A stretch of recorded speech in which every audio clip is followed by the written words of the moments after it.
Joshua Pacio hangs tough to come back and beat Jared Brooks. We also saw Jonathan Haggerty do what champions do. We're recapping 1171 this time on Fighting with Friends.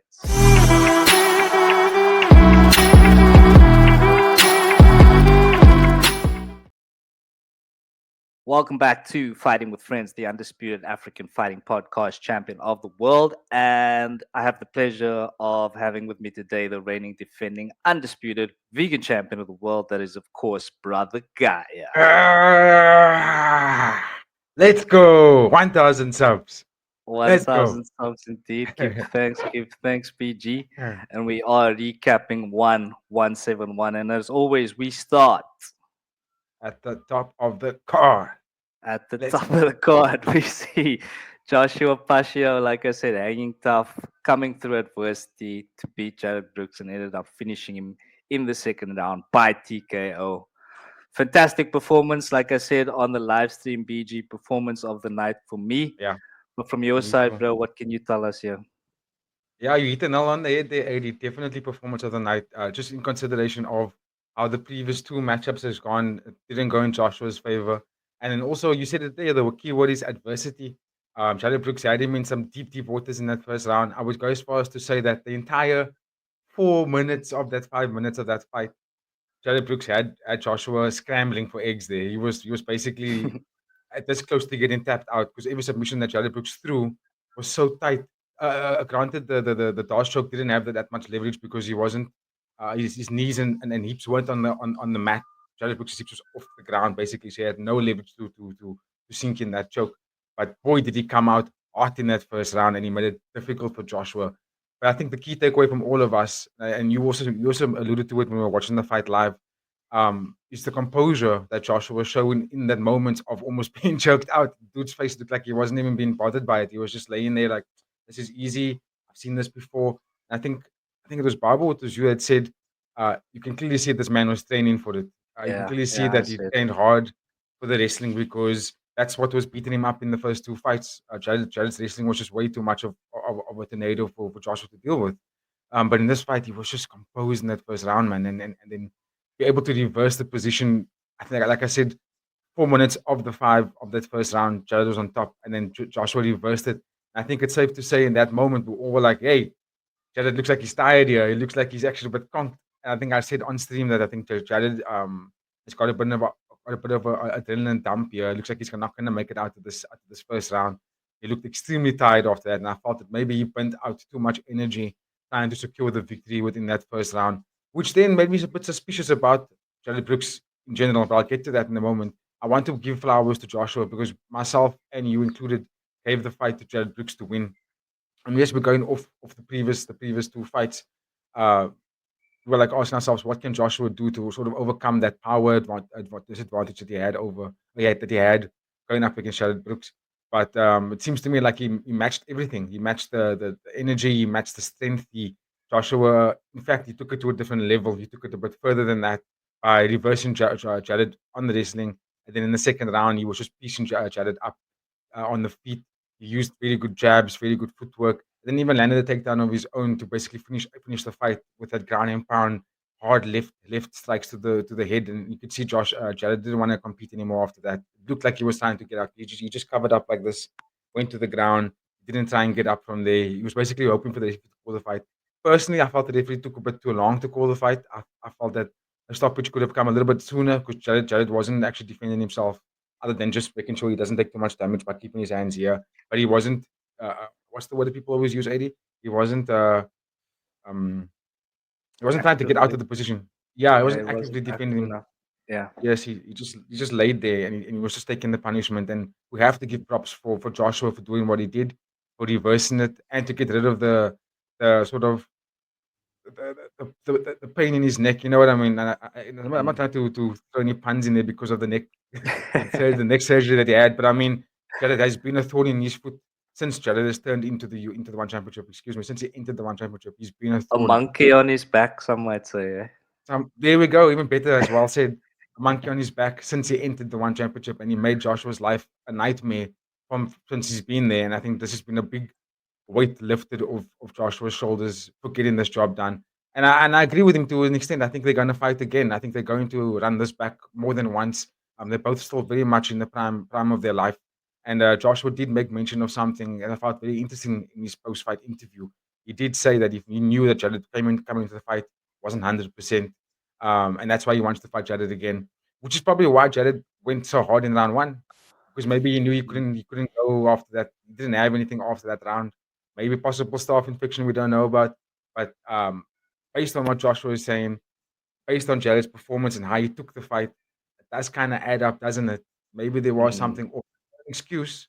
It's not an excuse, but it does seem like if the athlete that won the fight is claiming that the athlete he fought against didn't see himself, maybe there is something there. And I would love to watch these guys run it back again because damn it, they put on a show. absolutely agree, BG. And of course, ladies and gentlemen, let us know in the comments your thoughts on that one. Was Jared Brooks 100% going into this fight? So you made mention of them running it back, BG. For you, Mm. does this warrant an immediate rematch, or what would you like to see next for Joshua Pacio? Hmm. Let's start with him. I don't know if it warrants an immediate rematch, AD. I'm just gonna quickly pull up the rankings while I speak about it, but I don't know if it warrants an immediate rematch. 'Cause just because the rest of the division, if you can let me share my screen. Oh, there you go. The rest of the division has been pretty active over the last couple of years, if we've been honest. Kaito Yamakita literally just fought last week. Pokang fought Mansour last year. So the division is moving. Sanzar Zakirov also fought last year. So I personally feel like no, Jared should not get the rematch. I would say maybe Mansour, just because he's undefeated in the one championship so far, and he beat Pokang last, and Pokang was basically one win away of getting that title shot again. So I would say Mansour against Joshua next. Jared against Pokang again, rematch, or Jared against Kaito, and then Pokang versus Sanzar. But for Joshua, I would love to see him get a different opponent uh, to cement his legacy again. I mean, he's already done it for me personally, but I would love to see him take on the new contender and not take on someone. He's fought Jared now over the last 2 years. That's only been the opponent he's fought. So I would personally feel like give him someone else. And Mansour did more than enough to solidify himself for a title shot. So I think that's going to be the next matchup we're going to see for Joshua Pacio. Yeah, I do agree there, BG. Not too much other ways about it as far as I can see. But shout out to Bokang Masunyane, the South African contender and He's future probably going to champion get for sure. he's probably going to get Kaito Yamakita next versus Mm. Pokang. All right, BG. Any final thoughts on this one before we keep it moving? My final thoughts. I think Jared Brooks um, must probably just get himself sorted, get his mind right, whatever it is that it was dealing with, get it sorted and come back and put on another show because Joshua Pacio, I think Jared Brooks beats pretty much all those guys.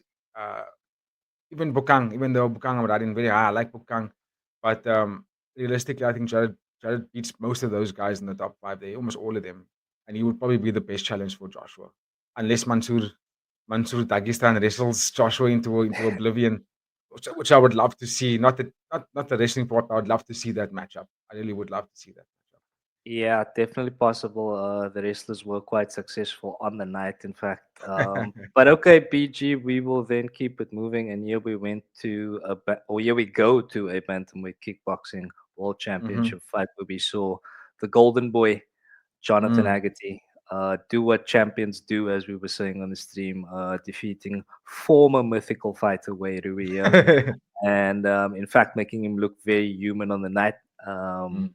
I think I'm sure Well you would said. agree. Wei Rui did come out very strong. He was putting his combinations together very well. Mm. And he looked good. He looked like he was going to get it done. But Jonathan Haggerty, again, just showing. I think Babu was saying it repeatedly on stream that Mm. there's levels to the game, and he just showed it. He just got stronger as the fight went on. But yeah, BG, from a more technical Mm. side, bro, what can you tell us here? Yeah, yeah. Basically, what Babu said was to sum it up in a nutshell. He was showing there was levels to the games, but I will also point out something that I do think was a big factor in the fight. You said that Wei Rui came out very strong, and he came out. That's an understatement for me. I felt that he was going about it a bit too hard in that first round. I mean, there's 5 rounds, and the way Wei Rui came out in that first round, I almost felt like he wanted to end the fight right there.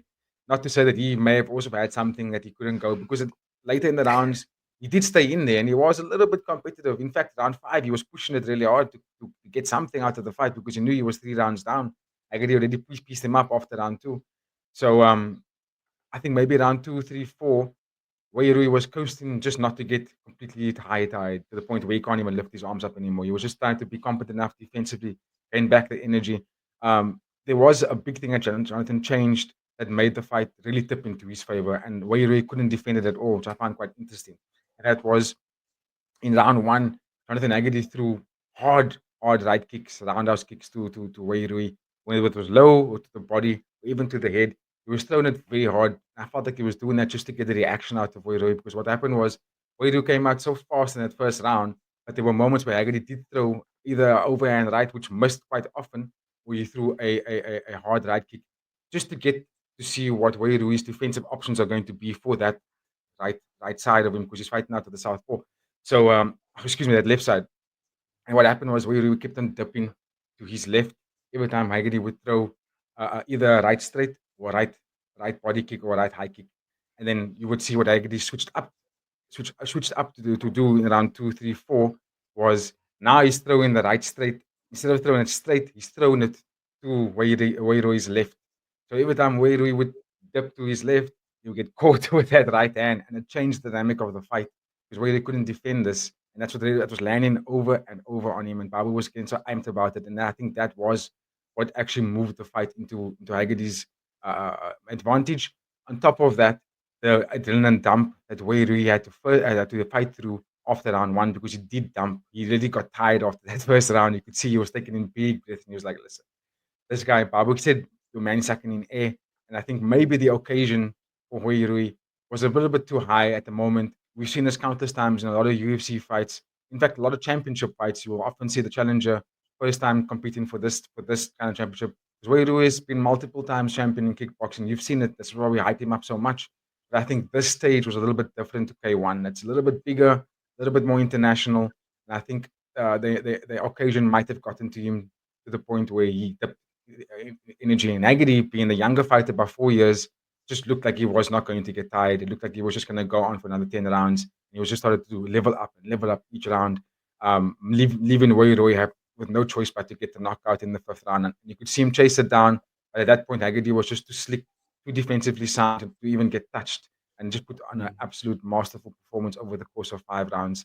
So big ups, very big ups. And Wei Rui, we'll see him again. When Jonathan Haggerty was on the mat celebrating, Wei Rui came up to him and did like a playful thing by just like punching him in the gut, like, damn it, you got me, kind of thing. And I thought, you know what, we may actually see this fight again, because Wei Rui he's world class, guys. I know you took away the mythical title, but I do think that kickboxing is a puzzle for a lot of those guys in that division. Big puzzle. Nicely done, BG. So just out of interest, like, would you score that fight 3-2 in terms of the rounds? That's what I said on the stream. I said 3-2 Yeah. when the fight got called. Round 1, Rui, round 5, Rui, and then round 2, 3, 4, Haggerty, but by far. Like, it was Yeah. clearly Haggerty's round, but round 1 was clearly Rui's. Round 5, I would say Rui, because he was pushing the pace and he was being the aggressor, but you could also say on the other side of that coin, Haggerty was just taking the chill, like, okay, I've won most of the rounds now. Let me not go too far. Just don't get hit. Fight is yours. Nicely done, BG. So yeah, I mean, Elias Inachi did of course miss weight, unfortunately, so that does put the division into a bit of a bad Mm. state here. Yes, sir. Um, but in terms of what comes next for the champion, who would you like to see him fight next? Um, to be honest with you, just looking at that rankings, I don't. Elias Enachi would have been the best person to have actually taken Haggerty on, probably even beaten him. But Elias Enachi is a little bit too big for the division, and I think he should actually go up to featherweight, because he's struggling to make this bantamweight, and he's taller than most of these bantamweight fighters. So he's already carrying a bit more weight than all of them. So I personally think that maybe he should just go fight featherweight. And in fact, I think he will do a really good job there. I don't know if he will beat Tawan Chai for the championship, but I do think that he'll do a fantastic job of staying in that number 1 contender spot, fighting for titles all the time. Only 27 years old as well. So I think that he's only going to get taller. He's only going to get bigger and heavier as he gets older. So I think you should just go up to featherweight. So let's remove him from the equation from that number 2 spot, right?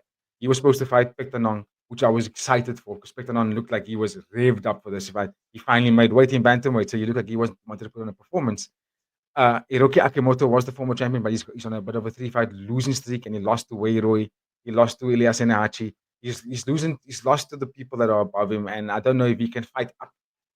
Super League, obviously, he's defending his title against against Nabila Nan. That's coming up really soon. So he might take Super League. He might take Haggerty on next because I don't think Haggerty gets a fight in this top 5 of this rankings unless Super League successfully beats Nabil and comes and says, "Listen, I want to defend my other title now against Haggerty." You know what I mean? Mm. Excuse me. He wants to go and maybe get that title from Haggerty again. So that could be the next fight for Jonathan. Jonathan did say that he wants that league back, and I don't blame him. I mean, I'll also gun down Super League. He is the best in the organization right now. I'll also go and say and campaign for that fight if I'm Haggerty. And do you think he wins that fight based on his performance? I mean, in a kickboxing fight against Super League? Uh, Possibly. I think he has a better chance.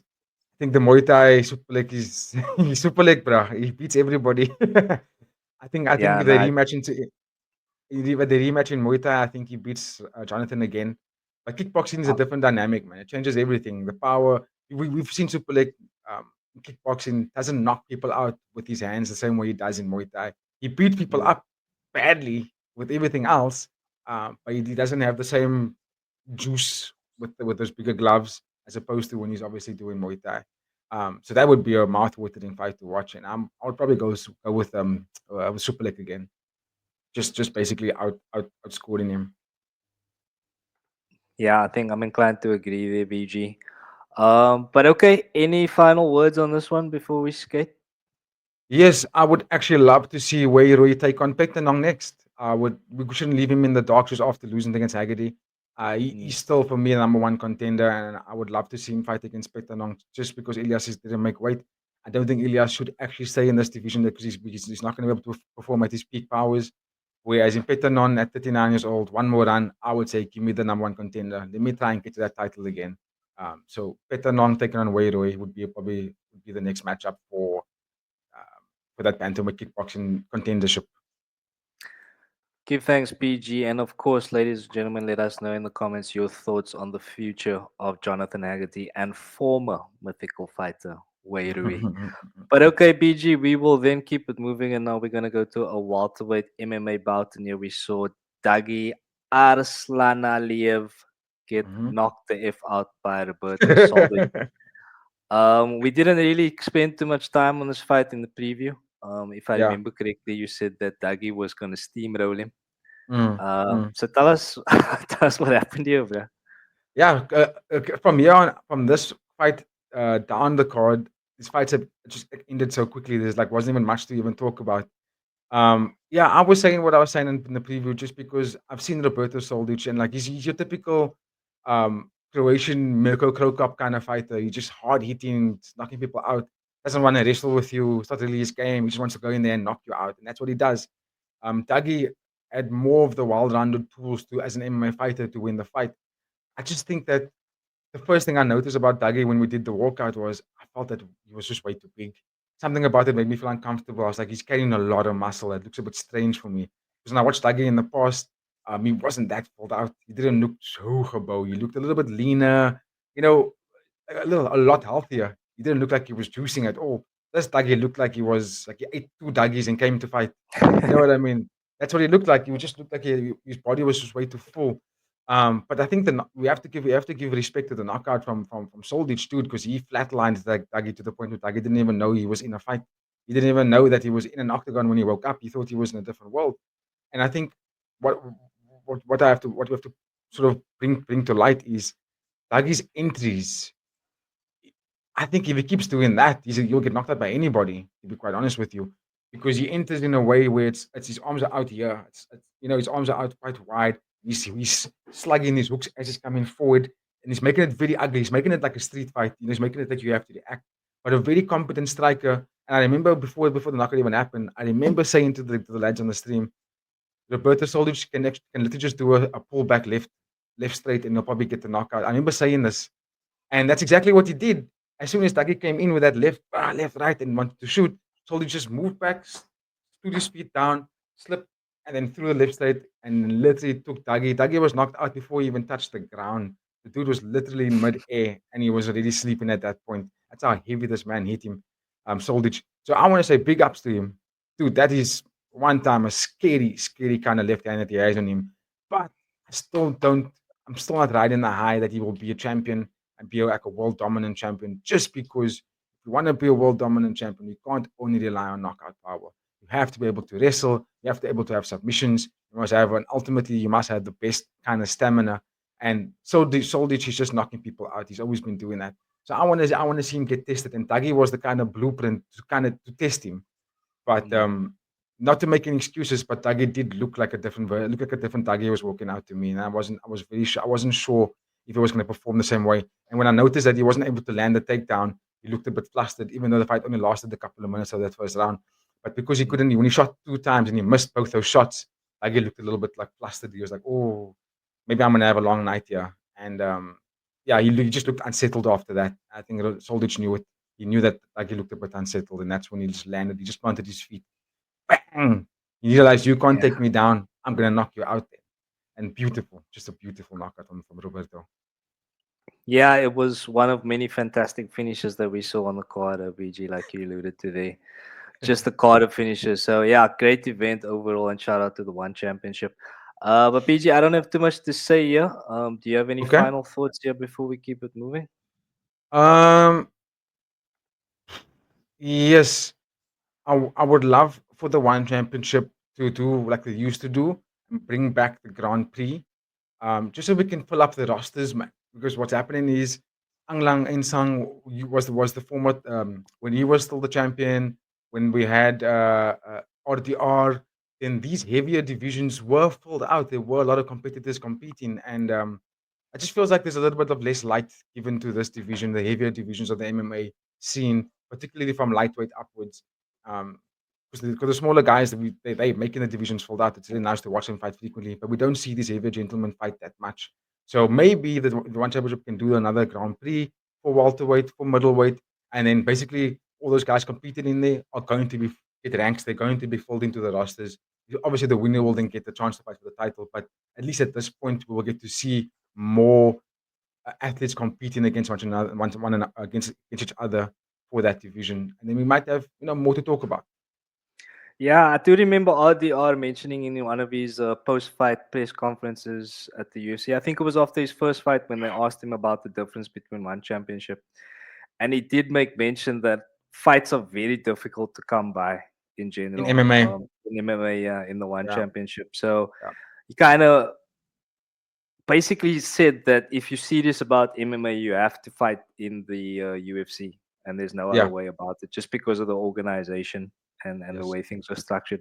yes. But yeah, of course, ladies and gentlemen, let us know in the comments your thoughts on the welterweight MMA division and what's Mhm. the best way forward and how can we fill the roster up? Do you agree with BG's Grand Prix idea? I personally think that's a great idea. I haven't seen a Grand Prix in a while, so that must be nice. But let us know, ladies and gentlemen. Anyway, we'll keep it moving to a catchweight fight now. And here we Mm. did see Shamil Erdogan shock the world. I mean, not by winning, but just in the fashion that he won. Head Yeah. kicking Aung and Sang, breaking the hearts of the Burmese people. Shout out to Myanmar, though. Thank you very much for the support. Unfortunately, your boy not getting it done on the evening, and it was quite heartbreaking to see it Yeah. go down in the fashion that it did.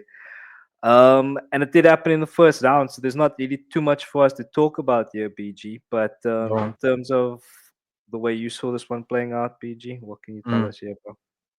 Yeah, you're right, dude. It was very heartbreaking because I mean, Ang Lang Sang is a very much a fan favorite and former two division champion, and also like I was talking about the welterweight. These guys are not that far from the welterweight. If anything, Dougie and Roberto Soldic at fight ready were weighing over 210 pounds when they fought.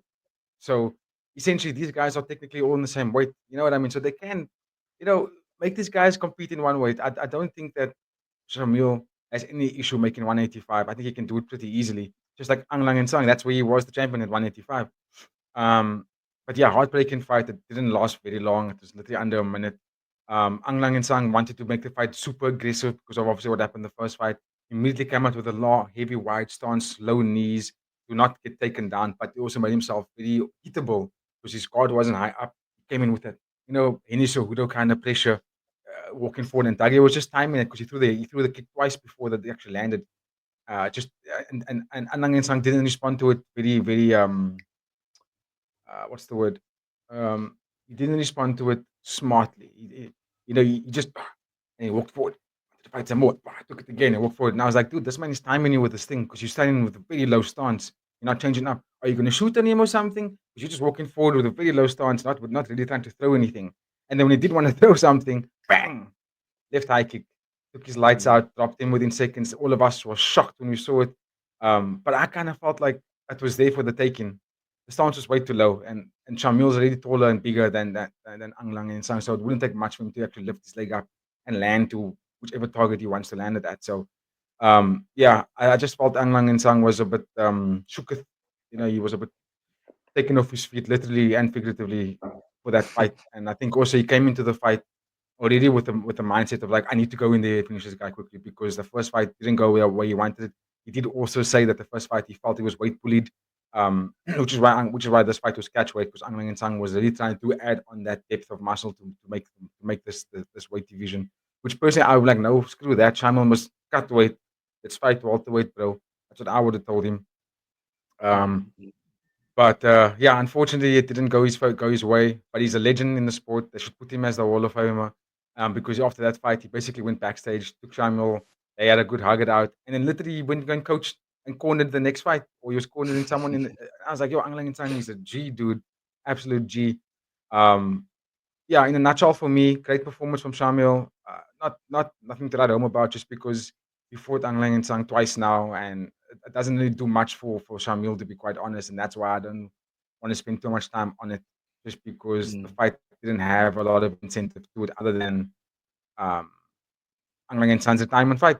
So big ups to that. Wishing him well for the rest of his career. I hope that he's gonna become one of the best coaches in the One Championship to see in the future. Fair play, BG, fair play. And I mean, of course, ladies and gentlemen, your thoughts on Aung La and Sang. We know we have a lot of fans, subscribers rather, from Myanmar. So let us know your Sure. thoughts. What's next for Aung La and Sang? So yeah, BG, like you said, not too much incentive on this one. Should we Mhm. wrap it up or anything else to say on this one?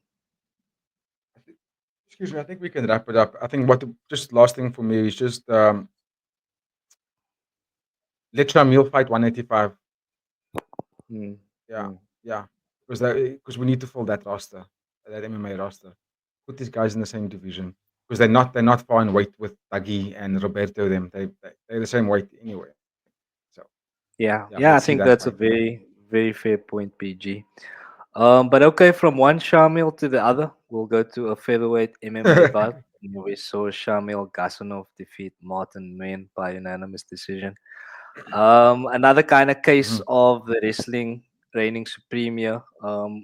Just like Joshua mhm. Pasha, we could see that Martin Nguyen trained, drilled his takedown defense. He was so good, Ooh. bro, but he just couldn't Mm, do anything about the relentlessness of Shamil Gasanov. And I think yeah. fairly got the decision at the end of the fight. Uh, Mhm, so yeah, BG from your side, bro. mhm. Yeah, unlucky Martin. Also, big ups. Wishing him well for his retirement.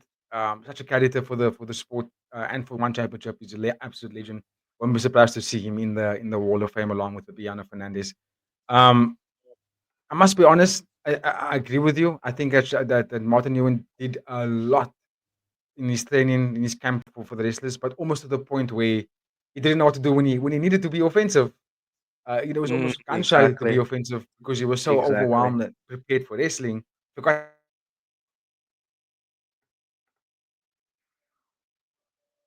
want to be involved in the boxing. He was really trying to avoid Martin in any way, shape, or form. Because we remember we were all going on about why is Shamil bleeding so early. Grazed uppercut. Grazed, Mm. bro. Just shows you how powerful Martin really is. He actually landed the clean uppercut there. Probably would have dropped Shamil. Probably would have knocked him out. I mean, Shamil realized that very quickly. Um, sorry, my opinion too much. PG, can you Frozen. hear me? Yeah, your internet is a bit choppy, or mine is choppy. I'm not sure where it's coming from. Yeah. But I think just continue because I can Oh hear you fine no, now. my Wi-Fi Is is your Wi-Fi actually. off? Oh no. Okay, ladies and gentlemen, looks like we lost BG, but I'll just keep it going. So yeah, I think like he was mentioning, Martin Nguyen really did all he could to prepare for the wrestling offensive of Shamil Gasanov. But yeah, unfortunately, it looks like that's all he did because when it came time for him to be offensive, there was just nothing on offer. So it was very frustrating. We were hoping for him to get the result on his final bout, but unfortunately, he didn't. Just getting an update from PG. He'll join us in a second.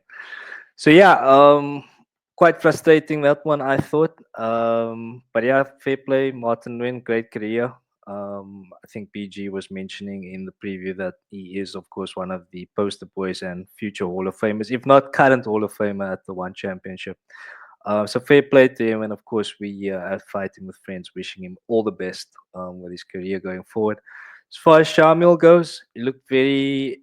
I mean, it's difficult to say because it's not the most entertaining style. He just basically blanketed him. He wasn't on top of him, but just kind of pushing him up against the cage. Felt like he had a game plan. He implemented it.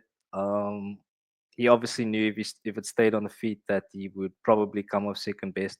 So look, the man did exactly what he needed to do. You can hate the style, you can say it's not entertaining, but at the end of the day, this is a results-driven business, and the man got the results. So there's not really much that we can say about that. So fair play to him. Overall, not the best fight on the card for me, but yeah, they can't all be great. We were very spoiled, like we mentioned earlier. This one of the, I think this was the only fight to go to decision on the main card. So yeah, anyway, we'll keep moving then. And here we go to this epic rivalry. Um, these guys have been fighting each other for the last 10 years. It was Bibiano Fernandes versus Kevin Belingon, and that was in the bantamweight MMA. And I see BG is back. What's up, Sorry BG? about that. Internet No problems, problems, man. bro. No problems, bro. Occupational hazard, as they say. But anyway, I wrapped up the Shamil Erdogan, Martin Hmm. Nguyen. Were there any Hmm. other thoughts that you had before we move on to this epic rivalry? Um. Yeah. No. No. Just looking forward to seeing more of Shamil. I think he's a good prospect. I don't find him that dangerous, to be honest with you. I think his wrestling is it's to play it safe, man. But I just want to see him a bit more deadlier than that. A bit more of an Islam Makhachev kind of killer instinct. I want to see that. Mm. Because he was dominant. He was more dominant than Martin in many ways, but he didn't get to show it. He didn't. He was stalling too much on the cage for me when I felt like he could have taken it a little bit deeper there. Yes, Martin's defense was almost like impenetrable on the night. I don't think anyone could have been able to have gotten him to the ground on the night. Um, so we have to give props to Martin for that. But I really felt that Shamil, because he had more tools, I felt like he could have taken the fight to a different realm, but he didn't go there. So I'm a bit reserved when it comes to him at the moment, until he proves me a bit more, proves me wrong. Fair play, BG. Okay, then let's get on to this epic rivalry here, the bantamweight MMA fight where we saw Bibiano Fernandes, absolute warrior and stalwart of the sport, in his final bout against his longtime mortal enemy, Kevin Belingon. And yeah, but this was quite a back and forth, split decision at the end of it. You could really see that these guys really knew each other inside and out, Mhm. especially when it came to the scrambles. It was crazy. They were just reversal. I got you, you got me, kind of thing. It Mhm. was very entertaining. Yeah, Um, I felt like the age did start to show it, like through the middle of the second round. You could see they slowed down both of them. considerably, Mhm. both of them, yeah. But yeah, absolute warriors. Put on another great show for the fans. Like I said, Bibiano's last fight, and very happy that he got to go out on a dub. So BG from Yeah. your side, bro, Yeah, what do you let's got? give thanks to the legends. They put on A very, very good fight. One of the top fights of the card, actually, just because it was so competitive, and it was nice to see such a high level of experience between the two guys. Because they were going back and forth in that first round in terms of how they were reversing each other's wrestling positions, and even in the second round, even though they considerably slowed down, it was still tit for tat most of the time. Split decision's a fair result. I would have gone as far as to say there's no losers in this fight. I felt both gentlemen put on a performance where both of them could have actually made an argument to win. They could have even given it a draw because it was that close. As much as maybe under Fernandes, it was made about him, it was made for him. I think Kevin Belingon did so much to actually make the fight um, a spectacle, and almost to the point where I would go as far as say he could have easily won that fight as well. I mean, just one Definitely. judge could have given it to him, and it could have been his because it was that freaking close. And yeah, they just put on a fantastic performance. I don't know if Kevin should continue as well. I felt like he should have also hung up the gloves. He looks like he can go, but I don't know if he can go and be a champion and then and keep a run there. I mean, you also just as old as Viviano Fernandes, and let's be honest, the bantamweight MMA champion Fabricio Andrade will beat the two of them at the same time. Same That's time. how good. Same time, bro. Yeah, exactly same time. So yeah, honestly speaking, the fight was good, more than good for what it was and for what we were being sold. I felt it exceeded that. They didn't have to have a knockout for us to go like, oh, what a. I think these guys have put on a performance where it made everyone realize that they are legends. And I just want to give big thanks to both of them for putting on that kind of show for the fans. Because I'm sure Bibiano fans must go back and realize and say, and he would probably say that he wouldn't have wanted it any other way. That was the opponent he wanted. That's the fight he wanted, and that's the way he wanted to go out. And just perfect all around for both guys. Yeah, yeah. And just to echo what you said there, BG, I think leading up to the fight, we were all saying Kevin Belingon's going to get subbed in the first round. That was kind of everyone's call going Mm, into it. It's going to be a dominant performance from Bibiano. And he showed yeah. up on the night, Kevin. He made a real spectacle of it. Like you said, it was good for what it was. And fair play to both gentlemen. But like yourself, bro, I do think if a bro that's retiring beats you and you were around the Mm, same age, it's probably mm. time to retire, bro. You know what I mean? Makes the most sense in that kind of math. You know what I It mean? does. It And if you does. if, if you simply pull up the bantamweight rankings, everyone in that top five are very competitive, and I think they all would beat both Fabiano Fernandez and even Bellingham. To be honest with you, John Yeah. Lineker, Stefan Lohman, Kwan Wan, Ink Ugel, and Jeremy. Like that, dude. Like those guys are really, really fantastic and super active. You know what I Mm, mean? And mm. and Fabricio's only 28 years old, dude. Like, are you serious? I feel like he's gonna be too dominant that he actually might just leave. If he doesn't get Yes, someone that can compete against him in this next year, I think he might just leave the organization. I agree. I think he's definitely one to look out for in terms of you might see him in the UFC very soon. So yeah. But yeah, BG, any final thoughts on these two legends before we keep it moving? Just many things. I would have, for me, if I was Chowdhury, I would have offered Belingon also retirement and possible Hall of Famer. I mean, you guys fought 5 times. You were also multiple champion in the one champion, same age. If they both of them could have hung up their gloves, wouldn't that would have been a story to have sold? Both of them Hall of Mm. Famers. It would have been just, it would have cherried the cake for me if they did something like that. Yeah, absolutely, absolutely. But okay, BG, then we'll keep it going, and here we go to the heavies. Where we saw Mauro Sure. Cerelli come up against Kirko Grishenko. Mm. So yeah, this was a very entertaining fight. The Hammer Mm. doing what he does, going to work. And then we of course saw the eye poke, which was a bit of a buffer in the fight.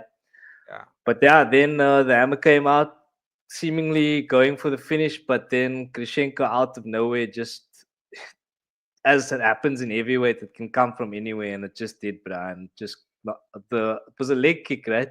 Yeah. Golf It was kick a through, yeah. leg, it was a calf kick, yeah. It was crazy, and it was just like when it happened, I was like, "What happened? What happened, bro?" But when I saw the replay, I was like, "Okay, I could see the way the brow winced, and he was just like, nah, I don't want to play anymore, bro. Couldn't Game's walk. over now," kind of thing. Yeah.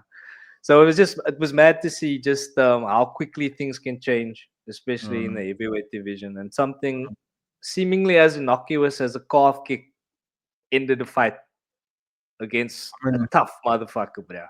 So it just shows you how high the stakes are. And we see these calf kicks and we think to ourselves, like, oh yeah, doesn't look Mm. that sore. But as you Nah, as you if you saw the fight, you would have seen that, a calf kick ended the fight. So definitely something worth thinking about there. But PG, Yeah. tell people what you saw, please, bro. Yeah, I know the calf kick has been proven multiple times in MMA that it's a deadly weapon. We've seen it. I remember going back to Enes Cejudo versus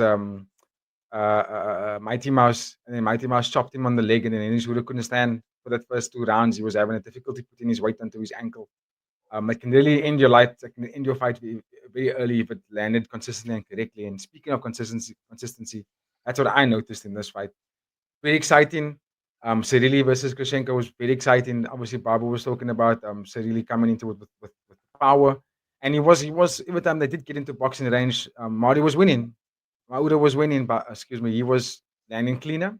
Yeah, Grishenko rocked more than once in that first round in exchanges, and then there was the eye poke, and then the eye poke kind of slowed everything down and made Grishenko get his win back. It made Mario he didn't get no wind back because he was busy fighting an eye poke. He was obviously his heart rate was going trying to calm down. Whereas Kushenko was just breathing and chilling like, yeah, I can take a break just as well. And I feel like that paid very much dividends to the fight.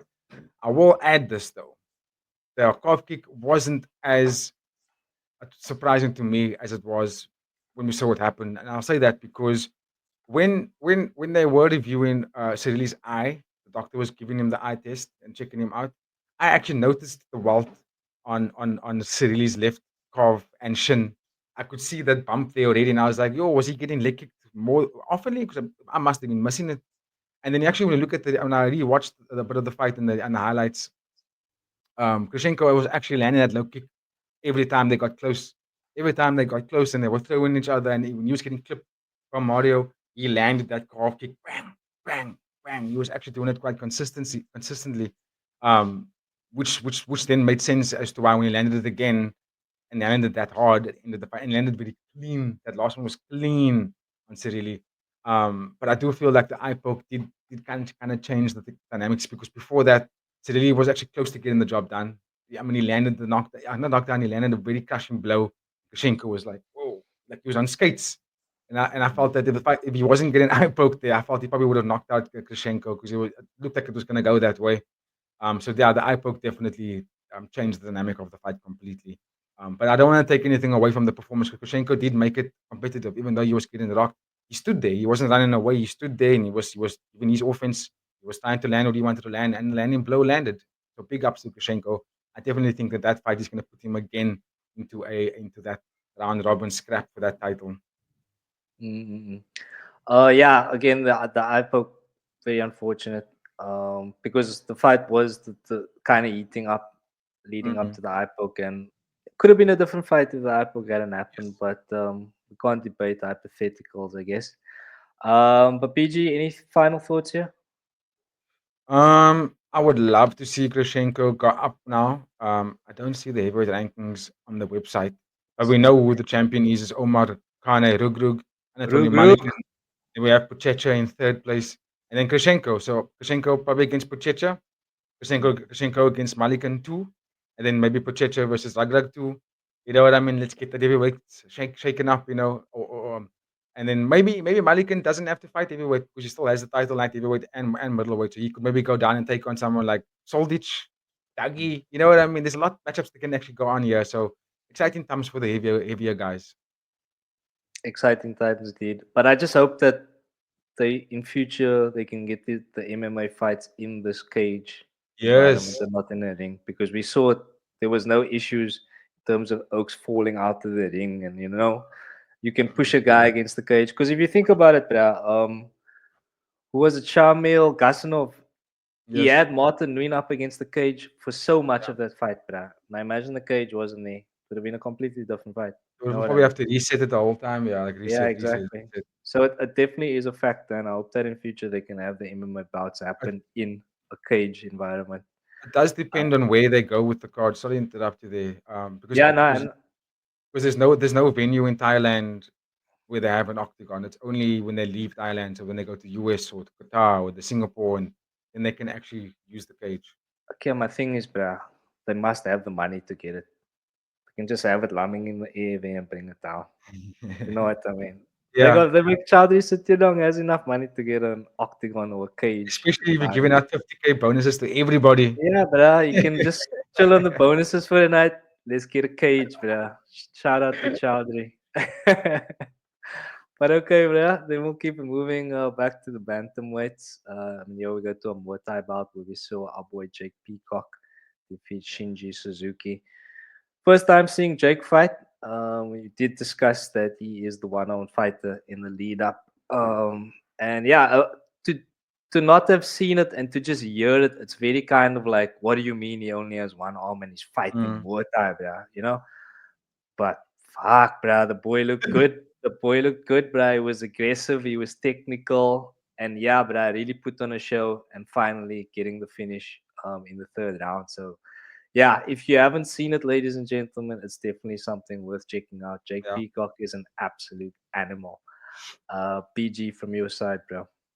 No, I completely agree, dude. Um, let's just take away the one arm for a second, right? And just look at the style and look at how Jacob actually. I keep saying Jacob. Look how Jake fights, dude. That's a killer. He's a killer right there. Like this dude can looks like he can fight out of any stance. He can throw all sorts of weapons at you. He looks to be very composed in there. He loves to get into the clinch, fight on the outside. For me, it looks to like he can be a problem for that division for bantamweight Muay Thai practitioners. I don't see him currently in the rankings, but dude, it won't be long before we see him there. To be honest with you, and yeah, he goes into this fight and he's winning every round. He's winning every moment. He's got Shinji backing up in every way. I thought the knockout was going to come sooner because there was knockdowns in every single round. Shinji got dropped in every round in that fight. So I felt that it was just a matter of time before Jake was going to go and get the finish.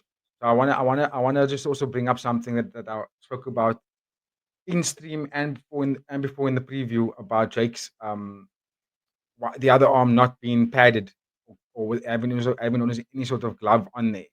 Because I'm saying this, I know Babu was saying that it's not fair because he only has one arm. But what I want to talk about is if you look at the picture on screen right there and look at the bone that's literally just chilling there on the right arm of Jake Peacock. And I kept on saying this in the past. When he hits people with that, it's like fighting bare knuckle. It's not the same as being elbowed. It's not the same thing. It's like getting hit with a bare knuckle fist full on because every fighter reacts to it as if it's something they're not used to. It's unfamiliar. It's like when someone gets elbowed, you're like, okay, I took an elbow, I'm bleeding, and I'm still fighting back. I take a left hook or a right hook. All right, it hurt me, it rocked me, maybe put me down, and it feels a particular way. But everyone knows when you're getting punched with a bare knuckle, it doesn't feel the same way. It's a different kind of impact. And every time when Jake landed the right hook, with that arm of his, Senji looked like he didn't know what hit him. He looked like it was. You could see him react in a way that was like, "Oh my god, what is this? What's going on?" It's unfamiliar. It's a different feeling. So I do feel that I don't think you're taking I don't think you're taking away more of the disadvantage that Jake's dealing with. I don't think you are. Because personally, I feel like he's a better fighter than almost anyone. Most of those guys in that division. Obviously, we got Kiamlan Nabati, Superlek, Anane. We got those guys in the top five. But I feel like he can take on Lobo. I think he can take on some of the guys that's just outside of that top five. Because his style for me is so difficult to deal with because he fights in different ways. He's always stance switching. And he's not afraid. He loves to he loves to take fights into deep waters. So for me, he's the makings of a champion. Jake is the makings of a champion.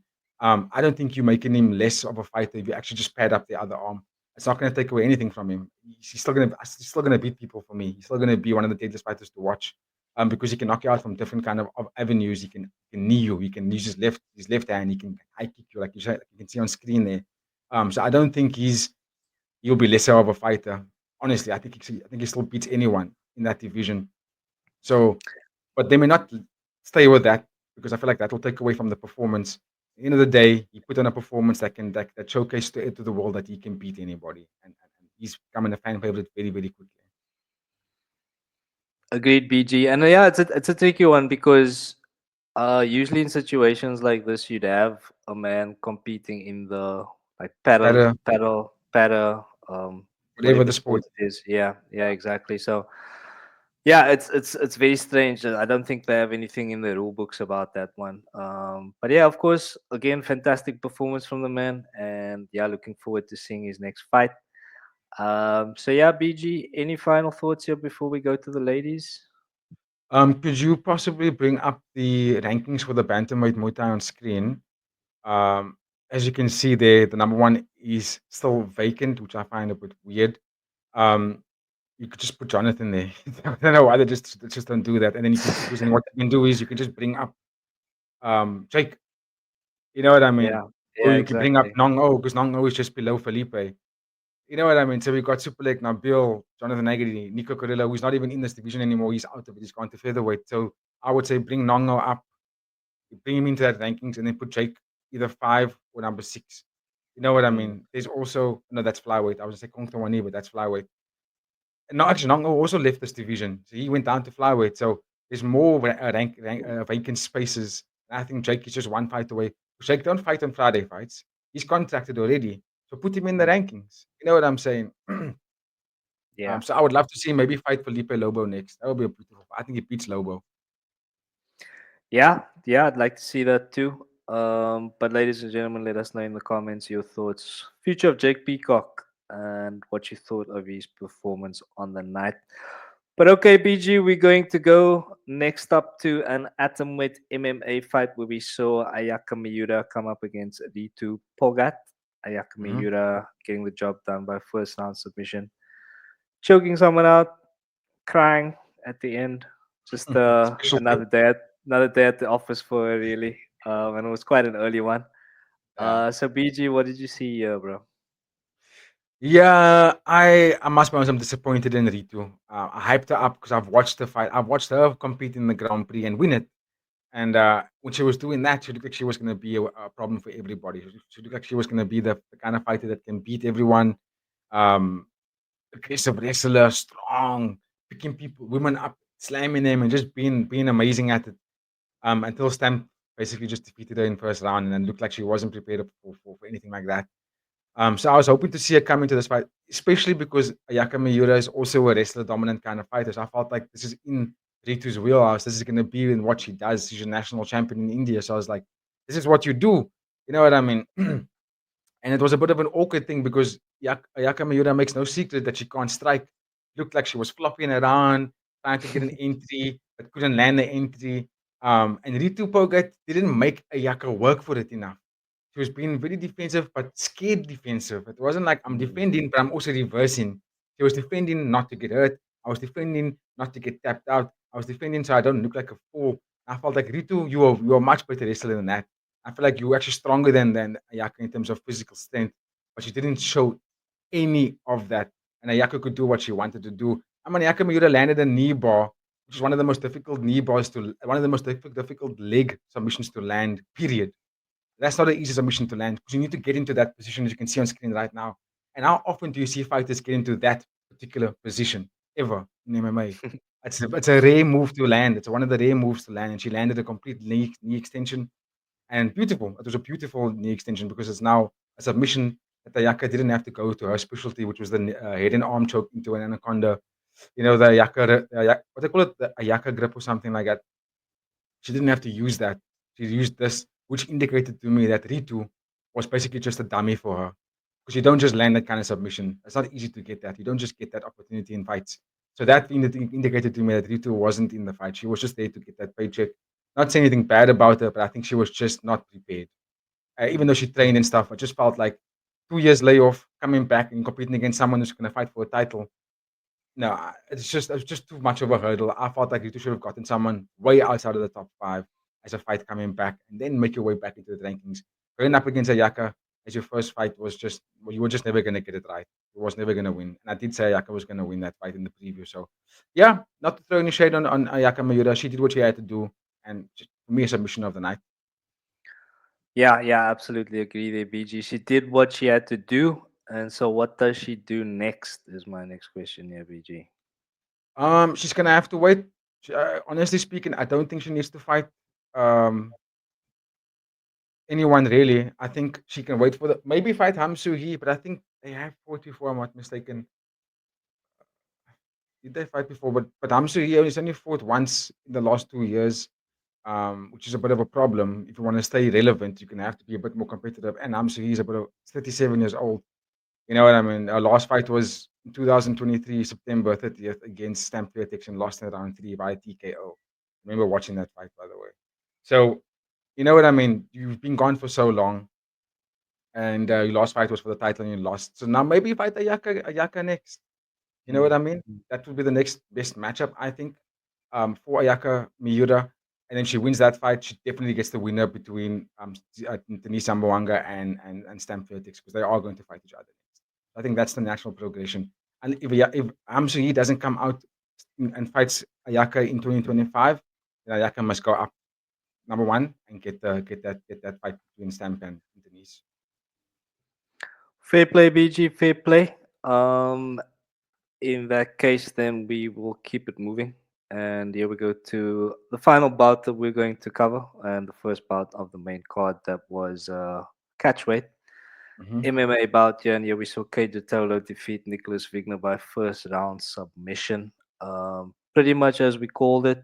I Yeah, think I don't want to go as far to say even the most casual fan could have called this one, but if you knew the context, I think it was pretty easy money to say that Cade was going to get it done and that Cade was going to yeah, get a sub. yeah. It was just a matter of time. It did come in the first round.